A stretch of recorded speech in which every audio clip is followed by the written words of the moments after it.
Hello good morning everyone I hope आपका prelims preparation अच्छा चल रहा होगा my name is Ekta Agarwal I am a course director of Elevate that is one to one mentorship programme of Prep IAS now this video is about geography strategy जो आपको UPSC prelims 2026 में काफ़ी helpful हो सकती है that will help you score right the maximum marks in the geography aspect of your UPSC 2026 and yes clear it so इस video को हमने कुछ सेक्शंस में डिवाइड किया है जहाँ पर पहले सेक्शन में हम डिस्कस करेंगे कि ज्योग्राफी का सिलेबस क्या है राइट एंड ज्योग्राफी के डिफरेंट सिलेबस के जो टॉपिक्स हैं उनका क्या वेटेज है the predictability of the questions the kind of questions second part में हम बात करेंगे सोर्सेज के बारे में कि आपको कौन से सोर्सेज इसमें मस्ट हैं right and what sources are optional for this must in the sense कि आपको पढ़ने ही है and optional is yes you can if you have time right in the third part we'll be discussing about the mistakes and in the fourth part we'll be discussing about pyq analysis that is the thing and उसी के basis पे आपका overall approach क्या होगा geography के लिए उसके बारे में हम डिटेल में डिस्कशन करेंगे so let's begin with the first part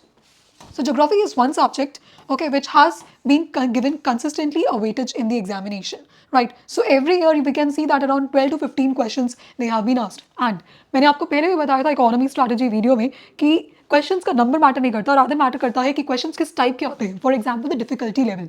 so most of the questions, majority of the questions they have been of the moderate difficulty level. Okay, so because of that उसकी predictability, आपकी reliability अब ज़्यादा हो गई कि आप उनको solve कर सकते हैं.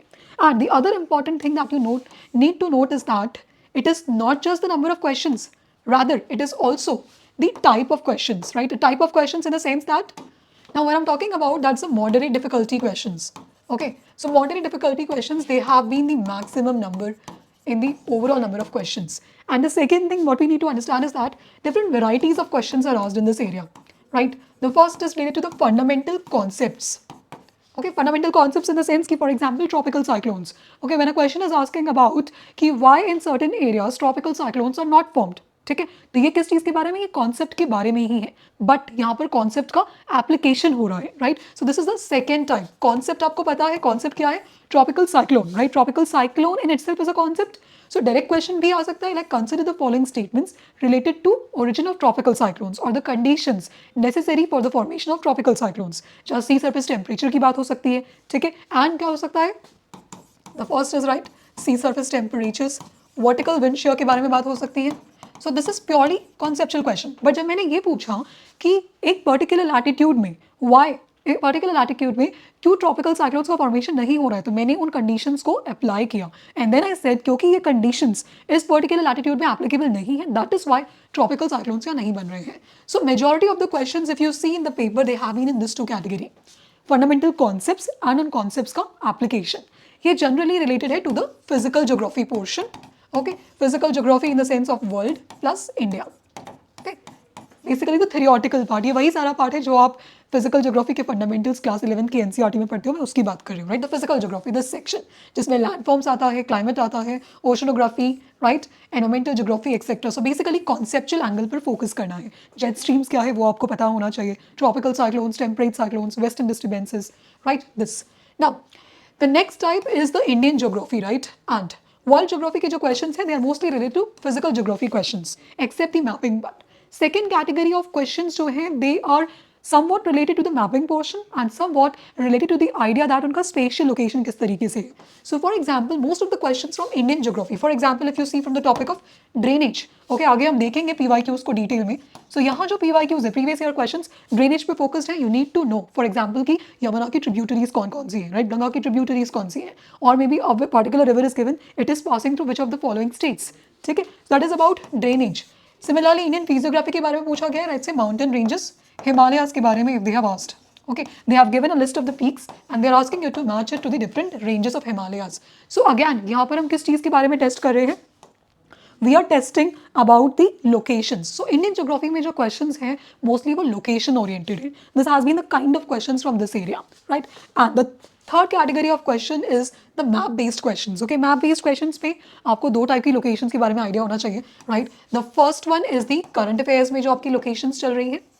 ओके, जो करंट अफेयर्स में प्लेसेस न्यूज़ पे हैं उनके बारे में, उनके लोकेशंस, उनका सिग्निफिकेंस, राइट, उनका सोशल इकोनॉमिक सिग्निफिकेंस, ये हमें पता होना चाहिए. एंड दूसरा map based questions are related to for example Indian geography के कॉन्सेप्ट या फिजिकल ज्योग्राफी के concepts. Okay, if I see for example, okay, Now one mapping question could be something related to drainage. Okay, जहाँ आपको पता होना चाहिए tributaries का नाम, but how will you remember it?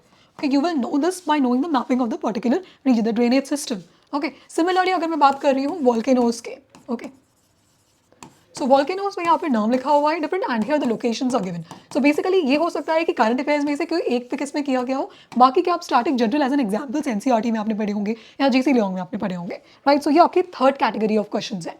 So आपका जो ब्रॉड सिलेबस है, यूपीएससी जो सिलेबस है, उसमें लिखा हुआ है India and world geography, right. We need to focus on the physical, social and economic geography of India and the world, right. So यहाँ पर क्या हुआ, फिजिकल ज्योग्राफी की बात हो गई, ह्यूमन ज्योग्राफी की बात हो गई, it also includes the social geography aspect and we also have the economic geography angle. Economic geography में agriculture will be focusing, okay, and resources, industrial locations. So these are the areas and apart from that you have to focus on the maps. So ये आपका broad syllabus का breakdown है. Now let's understand कि इसमें से high priorities areas कौन से हैं प्रीलिम्स के लिए, राइट. बिकॉज अगर आप किसी भी सब्जेक्ट को पढ़ रहे हो, सो अब हमने पढ़ना शुरू कर दिया. अब आपके अप्रोच का पहला पिलर है ये कि कौन से टॉपिक्स को ज़्यादा फोकस करना है. ओके, यहीं से शुरुआत हो रही है आपकी अप्रोच की कि हम किस तरीके से पढ़ना शुरू करेंगे, right. So in the prelims free mentorship programme that we are running under the name of mode, यहाँ पर हम डे वाइज आपको प्लान दे रहे हैं. ओके, you can join this through the telegram link that is given in the description and also in the pinned comments. Okay, so जब आप यहाँ पर प्लान फॉलो कर रहे होंगे, so for example जैसे आज का प्लान लिखा हुआ है आपकी क्लाइमेटोलॉजी रिलेटेड कॉन्सेप्ट्स. ओके, सो इन कॉन्सेप्ट्स को किस तरीके से पढ़ना है ये हम PYQs के बेसिस पे आगे समझेंगे. बट अगर आपको ओवरऑल फ्रेमवर्क बनाना है, if you have like 10 days, तो उन 10 डेज को किस टॉपिक को कितना दिन डिवाइड करना है ये आप समझेंगे वेटेज के अकॉर्डिंग कि किस एरिया से कितने क्वेश्चंस आए हैं. For example geomorphology and climatology. Climatology if we see it has been an area जिसमें the number of questions have been increasing. Okay, if we see the past year, like past 10 year का अगर हम trends देखते हैं, so we have seen that the climatology area, right, this is the area where a majority of the questions have been asked from the physical geography portion. Okay, geomorphology is another area, but the number of questions has been quite constant. But climatology you cannot skip at any cost, right? Indian physical geography is very important, as we saw physiography. Okay, that includes the drainage part. Okay, the ranges. So this together up, okay, the physical geography and the Indian physical geography, they together make up around 60% of the questions of UPSC prelims. Okay, so ये दो areas आपको बिल्कुल नहीं छोड़ने हैं. अब अगर मैं यहीं पर sources की बात करती हूँ, तो इन दोनों के sources, now you know कि आपको geography में इन दोनों areas को skip नहीं करना है. पहला point. दूसरा point, अब आपके लिए कौन से sources के लिए important है, right? So the fundamentals of physical geography NCERT class 11th and India physical environment, ये दोनों बुक्स नॉन नेगोशिएबल है, ये आपको करनी ही करनी है. इंडिया पीपल एंड इकोनॉमी के लिए अगर आपके पास टाइम नहीं है तो दैट इज ओके, बट ये दोनों बुक्स आपको किसी भी सिचुएशन में you have to complete it. Okay, I will show you the PYQs जहाँ पर आपको क्लियरली समझ में आ जाएगा कि क्वेश्चंस कैसे डायरेक्टली पिक किए गए हैं from the NCERTs. Okay, so these compose 60% of your paper that you need to know and these are the two sources that you are going to rely for these two topics. You can additionally refer GC Leong if possible है तो, but ये दोनों books तो आपको complete करनी ही है. And Indian physical environment के लिए, right, the Indian physical geography, आपको इसकी mapping side by side prepare करती जाने हैं. फॉर एग्जाम्पल ऐसा नहीं है कि आपने फिजियोग्राफिक डिविजन्स सिंपली याद कर लिया, फिजियोग्राफिक डिविजन्स को आप मैप में प्रैक्टिस करोगे. Okay, Oxford Atlas you can use for this. यहाँ पर आपने जैसे इंडिया का मैप, इसको फिजियोग्राफी में डिवाइड किया मैंने. Okay, these are the coastal areas, here are the islands. Okay, and then I see this is central highlands. तो मैंने मैपिंग के साथ साथ इसको पढ़ने की कोशिश की है.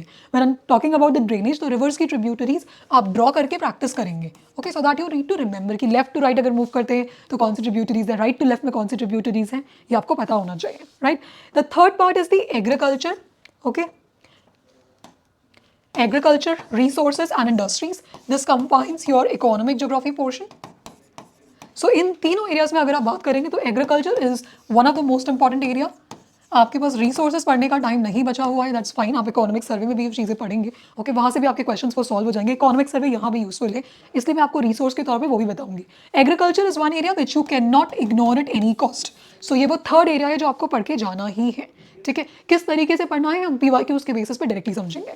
इसके लिए जो आपका सोर्स होगा, एग्रीकल्चर पे आपने इकोनॉमी GS पेपर 3 में भी कुछ कंटेंट पढ़ा होगा, वो सोर्स भी आप यहाँ पर यूज़ कर सकते हैं. Okay, and also the NCERTs, India people and economy, that is also one of the source. और इसके लिए आपको इकोनॉमिक सर्वे भी रीड करना है जो आप ऑलरेडी जैसे for example the students of mode, okay, they are already reading economics at this point of time, तो इकोनॉमिक सर्वे हमने क्लब कर दिया है. सो इकोनॉमिक सर्वे भी आपको specific chapters you have to read. We tell कौन से स्पेसिफिक चैप्टर्स जब इसका शेड्यूल स्टार्ट होगा.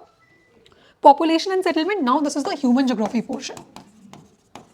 इफ आई से कि इजीएस्ट क्वेश्चंस कहाँ से पूछे गए हैं, तो यहाँ से पूछे गए हैं द इजीएस्ट क्वेश्चंस, पॉपुलेशन, ठीक है, एंड सेटलमेंट. यहाँ पर आप इकोनॉमिक सर्वे में भी अगर रिलेटेड चैप्टर्स दिए हुए हैं उस पर्टिकुलर ईयर के, सो ये आपको रीड करने हैं. Otherwise the NCERT would be sufficient for this, right.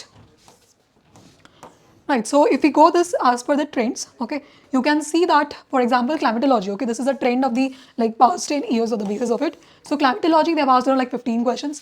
Agricultural cases, see for example 8, so it is really important. Then you can see the map based questions, they have been dominating. Indian physiography is around like 11 questions. Indian drainage system 15 questions. So if we can see again, ये सारा आपका physical geography and Indian geography compose कर रहा है. So they are making around like 60% of your papers. So this is non-negotiable. Water resources, vegetation, soil, okay, this you have to read. But in case आपके पास prioritize करना है तो आपकी priority ये होनी चाहिए. But anyways you have to read all of it. But focus आपको इन areas पे ज़्यादा करना है. Okay. Now let's come to the approach part. Okay.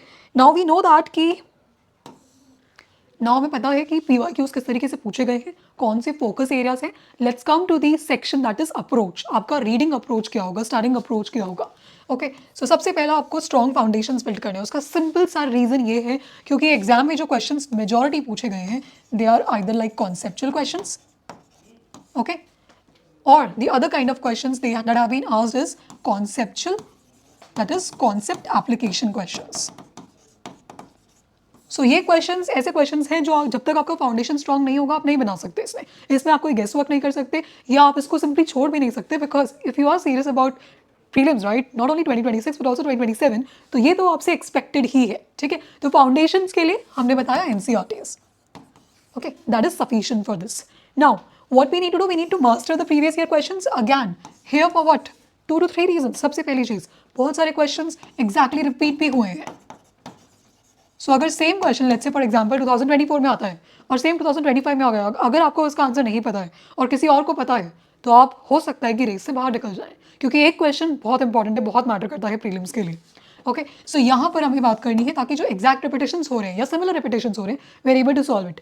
Second, to understand the nature, मतलब कि किसी भी कॉन्सेप्ट को किस तरीके से पूछा जा रहा है. ठीक है, वो समझने के लिए हमें पीवाईक्यू को मास्टर करना बहुत ज़रूरी है क्योंकि तभी आप किसी भी टॉपिक को एग्जामिनर के पॉइंट ऑफ व्यू से पढ़ पाएंगे. आपको सिर्फ रीड नहीं करना है, ये एक एग्जाम है. सो एग्जामिनर का क्या पर्सपेक्टिव है वो आप तभी समझ सकते हैं जब आप उनके दिए हुए क्वेश्चंस को एनालाइज करेंगे. So that is the another reason. And the third is the focus areas, कि कौन से आपके फोकस एरियाज होंगे. फोकस एरियाज जैसे हमने अभी लास्ट सेक्शन में डिस्कस किया कि कौन से आपके हाई वेटेज एरियाज हैं.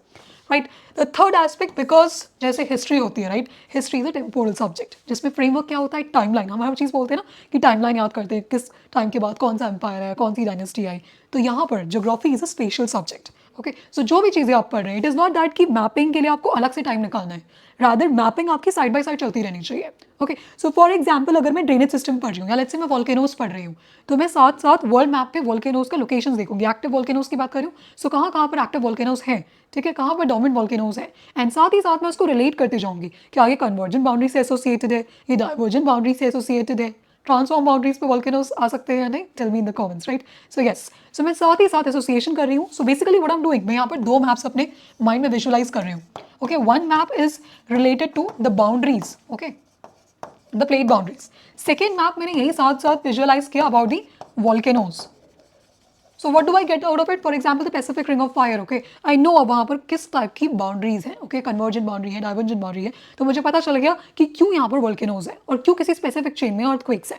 ओके, सो हर कॉन्सेप्ट जो भी आप पढ़ रहे हैं उसको आप लोकेशंस, ओके, मैप्स के थ्रू या फिर डायग्राम्स एंड मैप्स दोनों की बात हो रही है. It is not just maps, diagrams के थ्रू आप विजुअलाइज करेंगे. Okay, right, yes. Okay, next part is about the current affairs. Now current affairs obviously आप हर सब्जेक्ट का पढ़ते हैं. सो प्रीलिम्स ज्योग्राफी अटेम्प्ट करने के लिए करंट अफेयर्स कितना इंपॉर्टेंट है. राइट, सो करंट अफेयर्स से एज यू कैन सी, जैसे मैंने आपको पहले बताया, the questions can be related to the locations. Okay, कौन सी लोकेशंस आपकी न्यूज़ में है उससे रिलेटेड क्वेश्चंस हो सकते हैं. सो इनकी आपको मैपिंग थोड़ी पता होनी चाहिए and then you also need to remember their significance. Okay, this is the first part.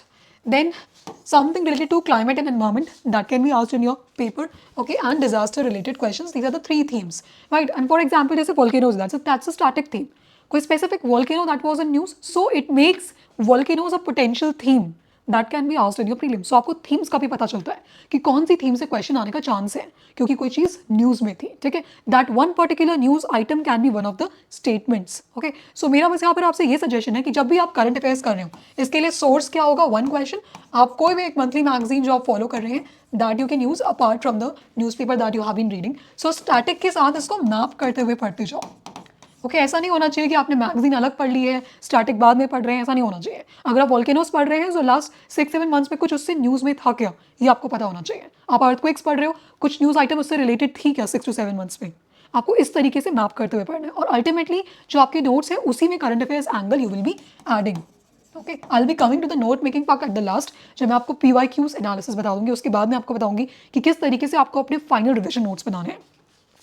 Okay, right. So regarding the maps, okay, because it's a spatial subject we know, and then what you have to practice, river systems practice करनी है आपको, mountain passes, locations, ocean currents, okay. अगर मैं बोलूँ cold ocean current, warm ocean current, western coast, eastern coast, तो आपको clear idea होना चाहिए because you have been practicing this through maps. Industrial regions, mineral belts, national parks and international boundaries and disputes. So that would be the focus area. अब map को पढ़ने के लिए आपका क्या approach होना चाहिए, ठीक है, because it is not possible कि मैं 10 दिन में बैठूँ और ये सारी चीज़ें याद कर लूँ, राइट. स्पेशली आपको हर टॉपिक को देखना डायग्राम के थ्रू. इसके लिए आप डेली 10 से 15 मिनट निकालेंगे. ओके, आई वुड सजेस्ट एक ऐसा टाइम जहाँ पर आप बर्नआउट हो चुके हैं अपना स्टैटिक रूटीन फॉलो कर करके, आप थक गए हो, आपको पढ़ने का मन नहीं करे, उसके बाद आप 10 से 15 मिनट निकालो और उसमें आप थीम वाइज मैपिंग प्रैक्टिस करना शुरू कर सकते हैं. फॉर एग्जाम्पल आपने रिवर सिस्टम्स की मैपिंग प्रैक्टिस की कि नेक्स्ट 5 डेज में रिवर सिस्टम्स की मैपिंग प्रैक्टिस करूंगी, राइट, या करूंगा. सो इस बीच में आप 5 दिन में डेली 10 से 15 मिनट इस चीज़ को देंगे. फिर उसके बाद आपने थीमेटिक मैपिंग जैसे ओशन करंट्स कर लिए, okay, the winds, the global circulation of winds आपने प्रैक्टिस किया, तो उस तरीके से आपने नेक्स्ट 5 डेज उसको दे दिए. तो इस तरीके से आपके वो थोड़ा ज़्यादा टाइम में होगा, लाइक 1 मंथ लग सकता है, बट आपको चीज़ें अच्छे से याद हो जाएंगी. It will be like consolidated inside you. ठीक है, right. Now let's come to the aspect of, we'll be coming to the revision and test strategy, okay, but before that let's understand कि आपको PYQs कैसे analyse करने हैं और कैसे अपनी प्रिपरेशन में इंटीग्रेट करने हैं, right.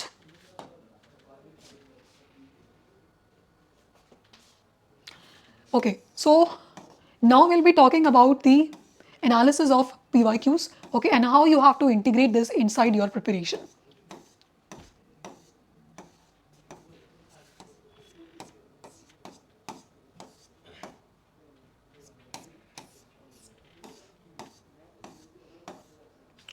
Right.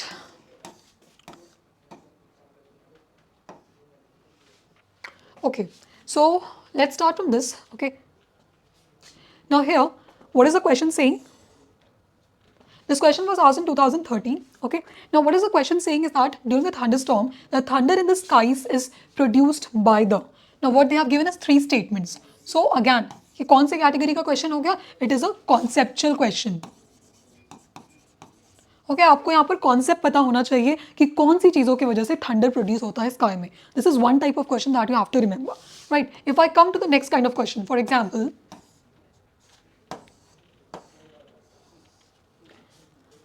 okay, for example, let's see this question. This question is from the portion of climatology, right? Now the question is about the tropical zones.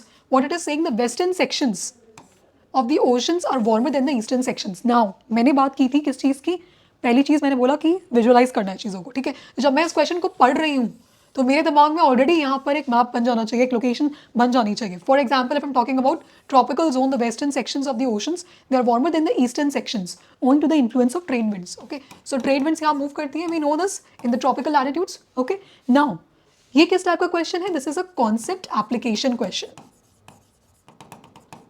सो यहाँ से मुझे 2 चीज़ें समझनी है. मुझे ये देखना है कि इन्होंने डायरेक्टली कॉन्सेप्ट नहीं पूछा, इन्होंने कॉन्सेप्ट जैसे होता है अपवेलिंग होती है, डाउनवेलिंग होती है, ओके, ट्रेड विंड्स अपने साथ जो वाटर होगा, surface water, it will be moving away with it, तो उसके कारण क्या होगा, उस फिल करने के लिए यहाँ पर अपवेलिंग होगी. तो बेसिकली एक कॉन्सेप्ट जो मैंने पढ़ा था उसका एक एप्लीकेशन हो रहा है यहाँ पर. This is a concept application question. तो इसका मतलब जब भी मैं रीडिंग कर रही हूँ तो ना बस मुझे कॉन्सेप्ट देखने हैं बल्कि मुझे उनका एप्लीकेशन पार्ट भी समझना है. ये मेरी लर्निंग है first. Second, now I have to see कि किस तरीके से क्वेश्चन पूछा गया है. For example trade winds, okay, trade winds के कारण क्या होगा, यहाँ जो सरफेस वाटर होगा this will be moving to the what? It will be moving to the other side, okay? The western side you can say, this is the eastern side, trade winds, and this is moving to the western side. So what is happening? यहाँ पर क्या हो रहा है? यहाँ collection हो रहा है of the water. That is the warm waters, okay? The wind is pushing away. And यहाँ पर gap fill करने के लिए upwelling होगी. So basically यहाँ पर क्या होगा? Cold waters होंगे, right? That is what is saying that the western sections of the oceans are warmer due to the influence of trade winds. This is right. And temperate zone में क्या हो रहा है कि westerlies आ रही है. They make the eastern sections. Now अभी direction आप reverse कर दो. अगर मैं आपसे पूछती हूँ, please tell me in the comments, westerlies कौन से लैटिट्यूड्स के बीच आप देखते हैं? सो आप मुझे कमेंट करके बताओ. उसके बाद आप सोचो कि westerlies are moving in this direction, okay? So what is going to happen? Western section is this part, okay, and this is the eastern section. So eastern section में the water is moving towards there, और यहाँ पर क्या होगी? Western में upwelling होगी, ओके? So eastern part would be the warmer portion. So मैंने अपने कॉन्सेप्ट को यहाँ पर अप्लाई किया और यहाँ पर अपवेलिंग होगी in the western, so that is why it will be the cooler portions in the temperate zones. ठीक है, right. So this is again a concept application question. Now this is the another kind of question that was asked in 2017. This is, you can relate it to the concept of, जैसे यहाँ लिखा हुआ है Indian Ocean Dipole. Now what I need to take it out from this question. Definitely मुझे Indian Ocean Dipole के बारे में तो पढ़ना है, but मुझे साथ साथ ये भी समझना है कि UPSC can also ask about El Nino, La Nina, okay, Madden-Julian oscillation, Indian Ocean Dipole they have already asked. So similar kind of phenomena आप क्लब करके पढ़ते जाएंगे. ओके, तो इफ यू नो कि अगर this kind of question has been asked, तो similar question वहाँ से भी पूछा जा चुका है and it has already been asked, right? And also this is an example कि किस तरीके से current affairs can be linked. So for example in a particular year, let's say कि monsoon was not performing like the normal levels, so हो सकता है it can be because of the El Nino, right? So similarly they have related to the Indian Ocean dipole thing. On 21st June, the sun, right? The question was asked in 2019. This question is what? This is a purely conceptual question and इसका source आपको NCERT में ही मिल जाएगा. That is why, that is the reason we cannot ignore the NCERT. So हमने क्या देखा कि कौन से keywords यहाँ पर पूछे गए PYQs में? I can predict the relatable keyword, जैसे Indian Ocean Dipole में हमने देखा. दूसरा हमने क्या देखा कि कॉन्सेप्ट तो पूछते हैं बट कॉन्सेप्ट एप्लीकेशन भी पूछ रहे हैं.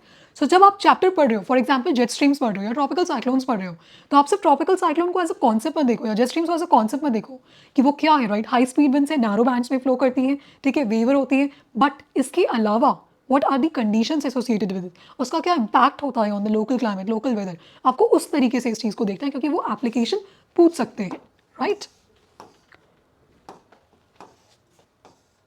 Again, this is an example of 2019, an application question that why are dewdrops not formed on a cloudy night? Now, the question over here is that सबसे पहली चीज़ तो आपको पता होना चाहिए dewdrops क्या होते हैं. Now, ये आपने फिर से climatology में पढ़ा होगा, that is condensation के forms होते हैं. Okay, can anyone tell me कि dewdrops क्या होता है? I mean, कहाँ पर condensation होता है? Moisture का condensation हो रहा है, okay? But ये किसी cold surface पे जब होता है तब हम इसको dew formation कहते हैं. ओके, और जब ये surface like it's happening in the air, then clouds का फॉर्मेशन होता है.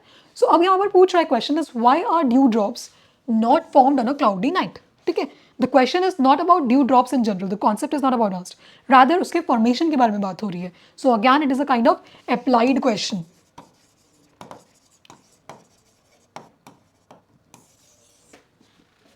ठीक है, सो आपको यहाँ पर कॉन्सेप्ट को अप्लाई करना है. For example the first statement says that the clouds absorb the radiation. ऊपर क्लाउडी नाइट्स हैं, the clouds are absorbing the radiation release from the earth surface. And the second is about clouds, they reflect back the earth radiation. So हमारी main condition क्या है कि cold surface होना चाहिए. तो cold surface के लिए क्या होगा कि रेडिएशन, रेडिएटिव कूलिंग के थ्रू नाइट में for example the radiation should be able to go out, but because of the clouds वहाँ पर क्या होगा? Okay, so what we want that this is the surface, this is the cold surface. ये cold कब होगा? जब radiative cooling के through ये radiations they would be able to go out, but if the clouds are reflecting back the earth's radiation it won't be able to cool down. So as a result what हम क्या देखेंगे कि due drops का formation नहीं हो पाएगा because that is condensation on a cold surface. Okay, so similarly आपने temperature inversion का कॉन्सेप्ट पढ़ा होगा.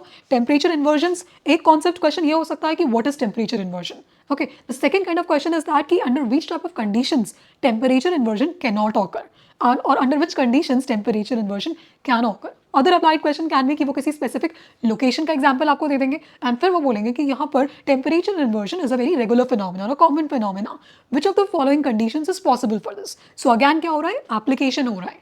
ठीक है, right? For example, this is a good question about the jet streams. Okay, now what they're asking about is here is that jet streams they occur in the northern hemisphere only. Okay, what are jet streams, मुझे common में बताइए जो लोग prelims देने वाले हैं. Okay, so jet streams occur in the northern hemisphere only. Jet streams क्या होती है? हाई स्पीड विंड्स होती है एंड ये दोनों ही हेमिस्फीयर्स में होती हैं. If I talk about this, okay, these are the subtropical jet streams, the polar jet streams. Here also we have this jet streams. So this is having in both the hemispheres. इसका northern hemisphere से connection नहीं है. Okay, so first statement is wrong over here. Then only some cyclones develop in I. अब मैंने आपको क्या बोला था कि diagrammatic visualization करो. Okay, while reading the concept. तो अगर आप tropical cyclones पढ़ रहे हो, I क्या होती है? सेंटर में होती है. Okay, किस टाइप के साइक्लोन्स में ये फॉर्मेशन होगी? क्या ये सारे साइक्लोन्स में होती है या कुछ ही साइक्लोन्स में होती है? Then the third is about the temperature inside. अगर ये एक अप्लाइड स्टेटमेंट है, इफ यू नो दैट कि eye of the cyclone, okay, वो सबसे क्लियर एरिया होता है, there are no clouds over that area. So if there are no clouds over that area, what they are saying is that the temperature inside is nearly 10 degree centigrade lesser. And दूसरा आपके पास एक information है या दो applied concept है. The eye is a clear zone, okay, no cloudy, यहाँ पर कोई रेनफॉल नहीं हो रही है और यहाँ टेम्परेचर लेसर की बात हो रही है. Second, this is the low pressure area. Okay, अगर आप इस स्टेटमेंट को सही भी मानते हैं, अगर आसपास के एरिया से ये टेम्परेचर अगर कम है तो यहाँ पर तो प्रेशर ज़्यादा हो जाएगा सराउंडिंग एरिया से, तो ये स्टेटमेंट डायरेक्टली नेगेट कर रहा है. ना मैंने क्या किया, मुझे पता था कि सेंटर लो प्रेशर एरिया होता है, इसलिए मुझे समझ में आया कि आसपास के एरिया से this is the lowest pressure zone. So अगर लोएस्ट प्रेशर है तो रिलेटिवली आसपास के सराउंडिंग एरिया से इसका टेम्परेचर ज़्यादा होगा या कम होगा? ज़्यादा होगा. बट क्वेश्चन में क्या लिखा है कि कम होगा. ओके, सो मैंने कॉन्सेप्ट को डायरेक्टली यहाँ पर क्या किया, अप्लाई किया. Right. Now, coming to the aspects of Indian geography questions.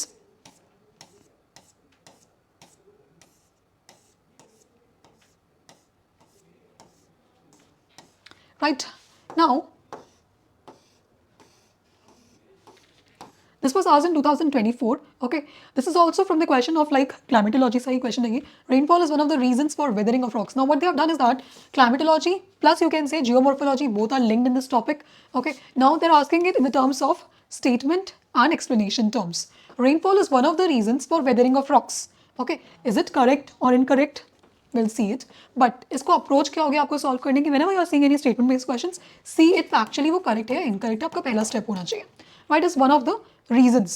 So definitely it is one of the reasons for the weathering of rock. Okay, weathering क्या है, अब मैं application कर रही हूँ.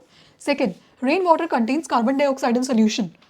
कार्बोनिक एसिड होता है, carbon dioxide in solution. So because of that what can happen, because of that erosion हो सकता है. So that is what is happening over there and the weathering is happening over there because this acid is reacting with the minerals inside the rock. Then rain water contains atmospheric oxygen. Okay, so इसकी वजह से भी यहाँ पर weathering and हो रही है. So again that is being asked. Right. So मैंने यहाँ पर फिर से क्या किया, कॉन्सेप्ट्स का एप्लीकेशन किया. This is a different kind of question which they have asked in 2013. Which of the above are responsible for bringing dynamic changes on the surface of the earth? So here they are testing very broad knowledge of yours कि कौन से focus है, कौन से forces की वजह से जो अर्थ का शेप है, अर्थ की चेंजेस होती है, वो किस चीज़ों की वजह से होती है, कौन उसके लिए रिस्पॉन्सिबल होता है. Right.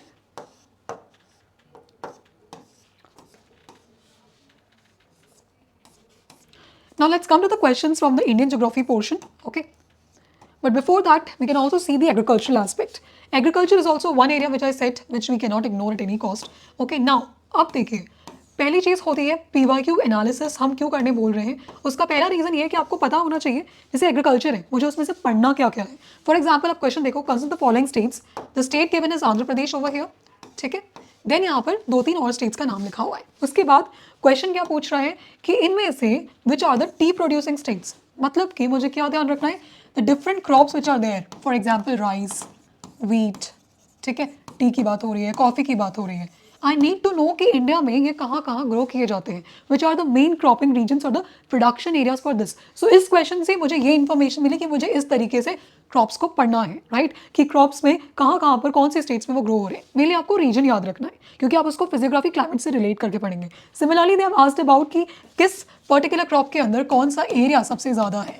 Okay, you can arrange like that. So आपको एरिया अंडर कल्टिवेशन का भी आइडिया होना चाहिए.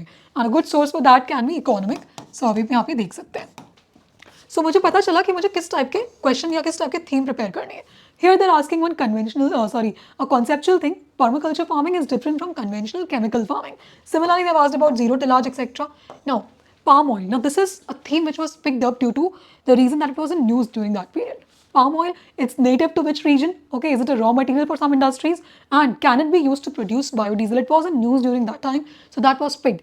And some of this content you could have found in the economic survey as well. So that is why you need to read economic survey as well, as I said in the beginning. Then you can see, for example, the least water efficient crop. Okay, now you also need to know about ki water efficiency. I mean, what is the water requirements for different crops? So if you can, अगर आप यहाँ guess work भी कर सकते हैं, ठीक है, least water efficient पूछा है, आपने अगर अभी भी पढ़ रहे होंगे तो हम pearl millets, right? This is bajra basically. These are what semi arid crops होती हैं. Okay, so ये बहुत water efficient होते हैं. They are adapted to that kind of conditions. Red gram, okay, this is अगर आप pulses kind of thing. So then is the sunflower. So अगर sugar cane के बारे में आपने generally, you can easily solve this question through elimination as well, right? Then this question is asking you about, for example, with reference to pulse production in India. What they are saying is that pulse production in India, consider the following statements. Now the black gram, Kharif and Rabi. Now मुझे ये भी पता होना चाहिए, तो आप अपने notes में एक list बना लेंगे. Okay, this is your Kharif crop and this is your Rabi crop. So कौन कौन से Kharif हैं, कौन कौन से Rabi हैं and कौन कौन से दोनों ही seasons में grow किए जाते हैं. तो ये मुझे पता चला इस question को देख के कि मुझे agriculture में ये भी याद रखना है. दूसरा, यहाँ पर क्या पूछा गया है कि half of the pulse production. Okay, for example millets news में है, तो मिलेट्स में मेजॉरिटी ऑफ द मिलेट्स कौन से हैं? ज्वार मिलेट्स का सबसे ज़्यादा प्रोडक्शन होता है या बाजरा का मिलेट सबसे ज़्यादा प्रोडक्शन होता है? दूसरा, इन्फॉर्मेशन की कौन से एरियाज, कौन से स्टेट्स में बाजरा का प्रोडक्शन हो रहा है, कौन से स्टेट्स में ज्वार का प्रोडक्शन या रागी का हो रहा है. इफ आई एम सेइंग कि रागी का one of the highest producers southern states like Karnataka है, तो ये स्टेटमेंट सही है कि गलत है, इस तरह मुझे पता होना चाहिए. थर्ड, इंडिया में अगर मैं पूछूं कि मिलेट्स का cultivation, the area under millets cultivation, has it been increasing, has it been steady और डिक्रीजिंग? थर्ड, मुझे आपका ये आइडिया होना चाहिए. तो बेसिकली crop wise details जो स्पेशली न्यूज़ में है and the broad category that we need to remember. Okay, then the other kind of question is this. अब यहाँ पर growing conditions के बारे में आपका टेस्ट हो रहा है. Okay, जैसे यहाँ पर लिखा हुआ है the crop is subtropical in nature. Now by looking at these conditions, by seeing these conditions, you need to see, for example, अब यहाँ पर कंडीशंस जो लिखी हैं उसके बेसिस पे मुझे समझना है कि कौन से क्रॉप के बारे में बात हो रही है. सो जब आप भी कोई क्रॉप पढ़ेंगे तो आपको बेसिकली, अब मैंने एक काइंड ऑफ ओवरव्यू बना लिया एज एन एस्पिरेंट कि मुझे एग्रीकल्चर में क्रॉप्स पे फोकस करना है. पहला एरिया, क्रॉप्स पे क्या फोकस करना है मुझे कि कौन से स्टेट्स में वो ग्रो हो रहे हैं. ठीक है, ये मेरा क्रॉप्स हो गया. कौन से स्टेट्स में ग्रो होते हैं, ठीक है, स्टेट्स में ग्रो किया मतलब कि इनकी कौन सी फिजिकल कंडीशंस लाइक रेनफॉल वगैरह आपको रिक्वायर्ड है. तो अगर आपने रेनफॉल का मैप अच्छे से पढ़ा हुआ है, ठीक है, इफ़ यू नो कि अगर मैं वेस्ट में जाता हूँ, ईस्ट में जाता हूँ, तो वेस्ट में रेनफॉल कम हो रही है, ईस्ट में ज़्यादा होती है. तो अगर मैं आपसे पूछती हूँ कि ऑयल सीड्स का कल्टिवेशन कहाँ ज़्यादा डोमिनेंट होगा, ईस्टर्न साइड में या वेस्टर्न साइड में, सो वेस्टर्न साइड में you can at least guess work तो कर सकते हैं हम, बिकॉज आपने थीमेटिकली मैप याद किया, आपने डायग्राम्स याद किए. फिर उसके बाद मुझे कंडीशंस पता होनी चाहिए, जैसे आपने देखा in the case of this question. You also need to know उसका ट्रेंड क्या चल रहा है, स्पेशली ट्रेंड जो क्रॉप्स न्यूज़ में होते हैं जिनके लिए कोई स्कीम्स लॉन्च की गई हैं उनके बारे में. जैसे पल्सेस पे फोकस है, okay, import free right, that is the condition over there. Oil seeds पे हमें फोकस है, सो इसलिए उनका ट्रेंड मुझे पता होना चाहिए. और जिस पे स्कीम्स हैं स्पेशली, तो क्या इफेक्ट हो रहा है, that I need to understand, right. So conditions हो गई, ट्रेंड्स हो गए, and then I also need to know a comparison. Okay, for example the area under cultivation, किस क्रॉप से ज़्यादा है, किस क्रॉप से कम है, इस तरीके से. Okay, this is the one category of question that you need to prepare from agriculture. The second category is about the inputs. For example, chemical fertiliser से क्वेश्चन पूछा गया था, इरिगेशन से क्वेश्चन पूछा जा चुका है from the question of micro irrigation. Okay, similarly they have, for example आप यहाँ देखिए, area under cultivation of jowar is more than that of oil seeds. Acreage का कंपैरिजन करें जो मैंने आपको अभी बताया, ठीक है. देन फर्टिगेशन, ये टेक्निक्स के बारे में क्वेश्चन हो सकता है. For example soil erosion, that is fine. Zero tillage, again technique. Okay, sustainable sugarcane initiative, this was something that is in news. So techniques पे एंड इनिशिएटिव्स पर फोकस होगा. ओके, then if we come to the last section that is Indian physiography के बारे में अगर हम समझते हैं, so here you will be able to understand जैसे कि ड्रेनेज सिस्टम है. This is one aspect, okay, from the Indian geography portion. Now you can see the kind of questions they have asked over here. The question over here is that with reference to Himalayan rivers joining the Ganga downstream, okay, which one of the following sequences? Now they've asked the sequence. इसीलिए मैंने आपको बोला जब आपने map देखा, okay, Himalayan rivers, this is a Ganga coming, okay, the Himalayan rivers joining the downstream west to east. So west to east में sequence क्या होगा तो मुझे पता होना चाहिए, और ये तभी पता होगा जब आपने इसको मैप वाइज प्रैक्टिस किया होगा. Okay, so this is the answer, Gomti, Ghaghara, Gandak and Kosi. ठीक है, क्योंकि ये मैंने अगर याद किया है कि कौन सी रिवर पहले ज्वाइन कर रही है, उसके बाद कौन सी ज्वाइन कर रही है, and then which is joining. ठीक है, आप इसमें थोड़ा गेस वर्क भी कर सकते हैं, राइट. कोसी को एसोसिएट कर सकते हैं from the Bihar region, so that also you can do, but preparation आपकी इसी तरीके से होनी चाहिए. For example, similarly, they've asked about the Indus River system. Now, the three of them, they pour into one of them, which joins the Indic 2021 में this question was asked. Again, ये एक simple question है अगर आपने tributaries पढ़ी होती Indus की. Okay. If you have learned about the tributaries of the Indus rivers and कौन सी tributary कहाँ पर join कर रही है, किसको join कर रही है, तो ये question आप easily solve कर सकते थे. The answer is Satluj over here. Okay. Again, you can see now which of the above derives from Eastern Ghats, the Brahmani rivers. Okay eastern Ghats इनके सोर्स के बारे में बात हो रही है, डिस्चार्ज पॉइंट्स के बारे में बात हो रही है, ट्रिब्यूटरीज के बारे में बात हो रही है. Okay so similarly they have asked about, you can see over Teesta. So now you know कि इंडिया के ड्रेनेज को हमें कैसे प्रिपेयर करना है. Okay similarly if you see like this the Narmada river, okay they have asked about this.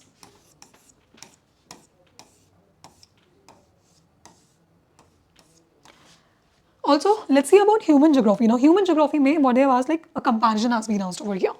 Here, for example, from the economic geography portion, this kind of thing was in news. Okay, Mundra Port, Visakhapatnam Port, that you can get from the economic survey as well as the current affairs. Okay, Shangpa community के बारे में they have been asking from the human geography angle. This was something related to current affairs. Demographic dividend is a concept जो directly NCERT में दिया हुआ है. You know this concept? ये conceptual human geography question है. And ये आपका correct होना ही चाहिए. There's no scope of it. ये नहीं पता है, that's fine, but this should be correct, right? And the map based questions, okay, the longest border, that is why I said boundaries पे focus करना है. Now for example, region, name of the mountain range and the type of mountain, that is, ये हमारा theoretical part हो गया static. Now मैंने locations देखी, world map मैंने visualize किया, and then जब मैंने four mountains पढ़ा और उसके examples जब NCERT में mention थे, तो क्या आपने map open करके उसको देखा या नहीं, ये simply वहीं से आप question solve कर. अगर आपने map open करके देखा होगा तो आप ये question आराम से solve कर लेंगे, right? Similarly, waterfalls, as you can see, अब जब मैंने waterfalls की बात की, okay, when I study the physiography of India, यहाँ मैंने जो भी topics read किए, मैं उसको map पे practice कर रही हूँ कि नहीं, that is going to define कि I'm able to solve these questions or not, right? So this was about the PYQs, okay. So let's come to the last section, okay, the final concluding remarks that you need to understand. So you have to read everything that is topic wise. Okay now you need to know, आपको पता चल चुका है कि कौन से आपके focus areas हैं, कौन से आपके 60% वाले टॉपिक्स हैं. Indian physiography, okay, plus the physical geography. Okay you also need to know the approach. आपको हर चीज़ डायग्रामेटिक विजुअलाइजेशन के बेसिस पे पढ़नी है. ओके एंड पीवाईक्यू एनालिसिस के through what we have understood कि हमें what we have to focus, not just the concepts but also understand. अगर टेम्परेचर इन्वर्जन पढ़ रहे हो तो साथ में ये भी पढ़ो कि वो किन कंडीशंस पे हो सकता है और किन कंडीशंस पे नहीं हो सकता है. नहीं वाला तो आपको ज़रूर फोकस करना चाहिए. Okay the application part, right. And then sectional test आपको रेगुलर बेसिस पे देने हैं. डेली प्रैक्टिस आप करते जाएंगे through the PYQs. Okay the people who have access to like daily test on daily mini test देते जाएंगे एंड रेगुलर सेक्शनल टेस्ट देने. फॉर एग्जाम्पल आपके particular, for example geomorphology climatology complete हो गया तो आप उसका एक सेक्शनल टेस्ट देंगे. ओके जिनके पास ऑलरेडी कोई टेस्ट सीरीज है, अपनी टेस्ट सीरीज के अकॉर्डिंग आप रिवाइज करके टेस्ट देते जाएंगे. एंड टेस्ट में जब आप एनालिसिस करेंगे तो फॉर एग्जाम्पल आपने जैसे कि जेट स्ट्रीम्स पढ़ लिया था, अब जेट स्ट्रीम पे कोई क्वेश्चन आता है और जो आपसे नहीं बनता है. ओके सो किस वजह से वो नहीं बना, the reason, I mean conceptually आपने गलती की, आपको याद नहीं आया या आप कंफ्यूज हो गए, तो उस कंफ्यूजन ट्रैप को आप जाके अपने नोट्स में मेंशन करोगे. आपको फिर से पूरा जेट स्ट्रीम का एक नोट्स नहीं बनाना है, आपको सिर्फ वो एरियाज मेंशन करते जाने जहां आप कंफ्यूज होते हैं, जो आपको क्लियर नहीं है. Okay so ultimately like last में ये होना चाहिए कि आपके प्रीलिम्स के पहले जो 2026 का प्रीलिम्स दे रहे हैं उसके पहले उनके पास मैक्सिमम लाइक 50 पेज का नोट होना चाहिए. उससे ज़्यादा नहीं, ये बहुत ज़्यादा बोल रही है, उससे ज़्यादा नहीं होना चाहिए. और उस पर वही चीज़ें होनी चाहिए जो आपके लिए काम की है. कि जियोमॉर्फोलॉजी में सपोज PNS वेव्स हैं तो मैं क्या बोलती हूँ PNS वेव्स से, वही चीज़ उसमें लिखी होगी. अगर मुझे पता है दोनों अर्थक्वेक वेव्स हैं, P वेव्स की स्पीड ज़्यादा होती है, S वेव्स की कम होती है, P वेव्स सारे मीडियम से पास कर सकती हैं, ये सब मुझे पता है, तो ये सब मैं नहीं लिखूंगी. जो मुझे नहीं पता है, जो मैं कंफ्यूज होती हूँ, मैं सिर्फ वो एरिया अपने नोट्स में लिखूंगी. एंड इसी के थ्रू आप इसको रिविजन करते जाएंगे. Okay and that will be the main focus of your revision and your strategy. and daily आपको 10 से 15 minutes mapping के लिए आपको देने, right. last point, आपको क्या mistakes avoid करनी है. सबसे पहली चीज़, ओके, आपको static current को mix नहीं करना है, rather आपको align करना है. ओके आपको interlink करना है, ठीक है. मैपिंग इग्नोर नहीं करनी है. ऐसा नहीं करना है कि बहुत सारे स्टूडेंट्स क्या करते हैं कि हम पहले स्टैटिक पढ़ लेते हैं, NCERT खत्म कर लेते हैं, फिर लास्ट में मैपिंग करेंगे, और वो लास्ट कभी नहीं आता है, ट्रस्ट में. तो मैपिंग आपको क्या करनी है, साइड बाय साइड करनी है. जैसा मैंने बोला, पिकअप 10 to 15 मिनट्स. आप ऑब्वियसली दिन भर अपना एक स्टडी प्लान के बाद एग्जॉस्ट हो जाते होंगे. You need to do something different. This is also entertaining, plus आपके लिए कुछ वैल्यू भी निकल के आ जाएगी, आपका प्रोडक्टिव आर हो सकता है वो. एंड इसके साथ साथ जब भी आप कोई टॉपिक पढ़ रहे हैं, फॉर एग्जाम्पल ओशन करंट्स पढ़ रहे हो अगर आप, तो ओशन करंट्स का मैप साथ में ही देख लो. इस चीज़ को पेंडिंग मत रखो। फॉर एग्जाम्पल आइसोथर्म्स से क्वेश्चन 2024 में भी था, 25 में भी था कि नॉर्दर्न हेमिस्फीयर में अगर मैं बात कर रही हूँ जनवरी के टाइम पे, सो आइसोथर्म्स जो है वो ओशंस में साउथ की तरफ बेंड हो जाएंगे, ओके, एंड कॉन्टिनेंट्स में वो नॉर्थ की तरफ बेंड हो जाएंगे, या फिर रिवर्स होगा, आप मुझे बताइए बेसिकली कौन सा डायरेक्शन में बेंड होंगे, ये क्वेश्चन है।